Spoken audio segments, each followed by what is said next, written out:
Doctor صاحب آپ کو سب سے پہلے شامل گفتگو کریں نزول قرآن کے اوپر ہم بات کرنے جا رہے ہیں آج۔ سب سے پہلے تو آپ بتا دیجئے کہ رمضان المبارک کی کس تاریخ میں نزول قرآن کا آغاز ہوا، اختتام کب ہوا، اور اس حوالے سے پہلے مختصر روشنی ڈالیں، پھر ہم اس پہ مزید بھی بات کریں گے۔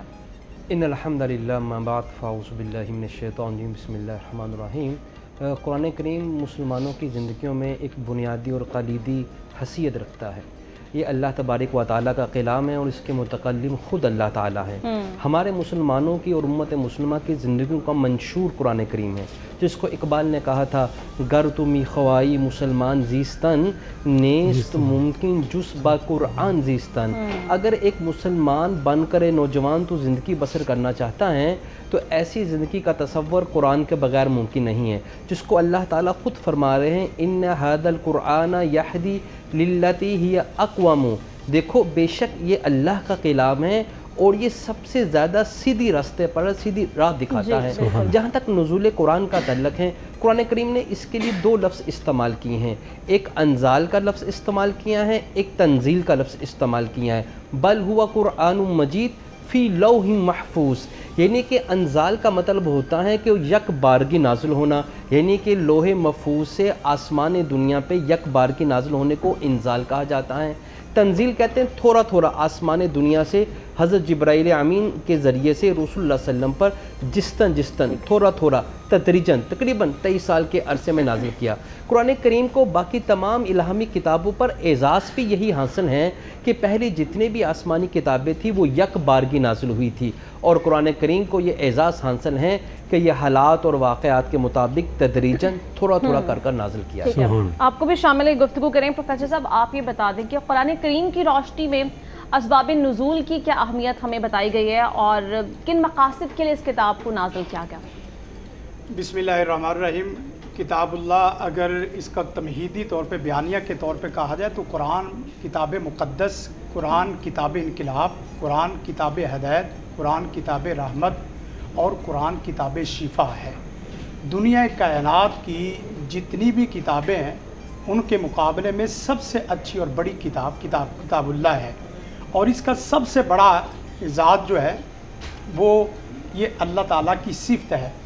آپ اگر دیکھیں تو دنیا کائنات میں جتنی بھی چیزیں آپ کو اور مجھے دکھائی دے رہی ہیں یا سنائی دے رہی ہیں وہ تمام کی تمام مخلوق خدا ہے، لیکن قرآن مجید وہ واحد چیز ہے جو اللہ تعالیٰ کی ذات کا ذاتی وصف اور صفت ہے۔ اور اسی طرح جو نزول قرآن کے حوالے سے بھی اگر ساتھ پہلے سوال کو بھی ایڈ کروں تو تنزلات تقریباً 3 قسم کے ہیں۔ پہلا تنزل لوح محفوظ بل ہوا قرآن مجید فی لوح محفوظ، اور یہ جو لوح محفوظ میں اللہ نے نازل فرمایا ہے یہ فرشتوں کے اوپر کلام اللہ کو کھولنا اور کلام اللہ کے اوپر اپنی قوت کا اظہار کرنا ہے، یعنی فرشتوں کے اوپر۔ اس کے بعد دوسرا جو تنزل ہوا ہے وہ لوح محفوظ سے بیت العزہ پہلے آسمان دنیا پر، اور اس میں خود کتاب اللہ کی نشر و اشاعت اور کتاب اللہ کے مالا و مالا تمام پہلوؤں کو کھولنا مقصود تھا۔ اور تیسرا جو تنزل ہوا ہے جیسا کہ سورۃ شعراء میں ہے وَإِنَّهُ لَتَنزِيلُ رَبِّ الْعَالَمِينَ نَزَلَ بِهِ الرُّوحُ الْأَمِينُ عَلَىٰ قَلْبِكَ، نبی کائنات صلی اللہ علیہ وسلم کے قلب اطہر پر نازل کیا گیا۔ اب ان تمام چیزوں کو سامنے رکھیں تو لازمی بات ہے قرآن مجید کے الفاظ کو بھی سامنے رکھنا ہے، قرآن مجید کے معانی کو بھی، اور قرآن مجید کے اسباب نزول کو بھی۔ اسباب نزول دراصل اس واقعے کی نوعیت کو بیان کرنے کے لیے ہوتے ہیں، اصل چیز سبب نزول نہیں ہوتا۔ ٹھیک ہے، سبب نزول مثلا ایک ہی آیت میں مفسرین تقریباً 15-10-5 کے قریب اسباب نزول بیان کر دیتے ہیں، اب وہ تمام کے تمام مختلف ہیں۔ تو اصل مقصود یہ ہے کہ جو نوعیت واقعہ ہم سبب نزول میں دیکھتے ہیں وہی نوعیت واقعہ قرآن کی نزولی کی وقت تھا۔ ٹھیک ہے، تو ہمیں اندازہ ہوتا ہے کہ جو ہمارے خوشی کے اس طرح کے حالات ہیں، اس طرح کے حالات میں قرآن مجید نے وہاں رہنمائی کی ہے۔ ہماری پریشانی کے یہ حالات ہیں، ان حالات میں قرآن مجید نے اس موقع پر رہنمائی کی تھی اور وہاں پریشانی کے مسائل کو اس طرح حل کیا گیا، خوشی کو اس طرح دیکھا گیا، تو گویا کہ زندگی کے جتنے بھی جدید پیش آمدہ مسائل ہیں ان کو حل کرنے کے لیے سبب نزول کی بہت زیادہ اہمیت ہے. ٹھیک ہے پروفیسر، پہ مزید بھی بات کریں گے. ابھی ہم محمد جمیل صاحب کو شامل گفتگو کرتے ہیں. جی آپ نے ماشاءاللہ 7 مختلف زبانوں میں نعتیں لکھی ہیں. 3 بار صدارتی ایوارڈ بھی آپ نے حاصل کیا. کن زبانوں میں آپ نے نعت گوئی کی ہے؟ جی اللہ پاک کے فضل و کرم سے میں انگریزی، اردو، پنجابی، پوٹوہاری، ہند کو اور پوربی اور فارسی 7 زبانوں میں تو میری کتابیں یہ شائع ہو چکی ہیں. 5 کتابیں میری مختلف مزید زبانوں میں زیر اشاعت ہیں. 12 ٹوٹل زبانوں میں. ٹھیک ہے ماشاء اللہ. سب شامل گفتگو کریں کیونکہ ہم بات کریں نزول قرآن کے اوپر تو مولا علی کا بڑا ایک قول ہے جو دل کو بڑا لگتا ہے کہ وہ فرماتے ہیں کہ جب میرا دل کرتا ہے کہ میں اللہ تعالیٰ سے بات کروں تو میں نماز ادا کرتا ہوں، لیکن میرا جب یہ دل کرتا ہے کہ اللہ تعالیٰ مجھ سے مخاطب ہو، وہ مجھ سے بات کریں تو میں قرآن مجید پڑھتا ہوں. اس قول کی روشنی میں بتا دیں قرآن کریم اللہ تعالیٰ سے تعلق ہمارا کیسا بناتا ہے، اور یہ کیا صرف ان عظیم شخصیات کے لیے تھا کہ یا ہم جیسے گناہ گار خطا کار بھی جب قرآن کو پڑھتے ہیں تو اللہ تعالیٰ کیا ہم سے بھی مخاطب ہوتے ہیں؟ دیکھیں یہ بہت ہی عمدہ بات ہے. دنیا میں اسلام میں جو سب سے بڑا معیاری درجہ ہے ایمان کا وہ محبت الہی ہے. بے شک ایسے اور تقرب باللہ، توجہ اللہ اور تعلق باللہ ہے. اور قرآن مجید ان تمام اسباب میں سب سے بڑا سبب ہے تقرب اللہ، توجہ اللہ اور تعلق باللہ کا.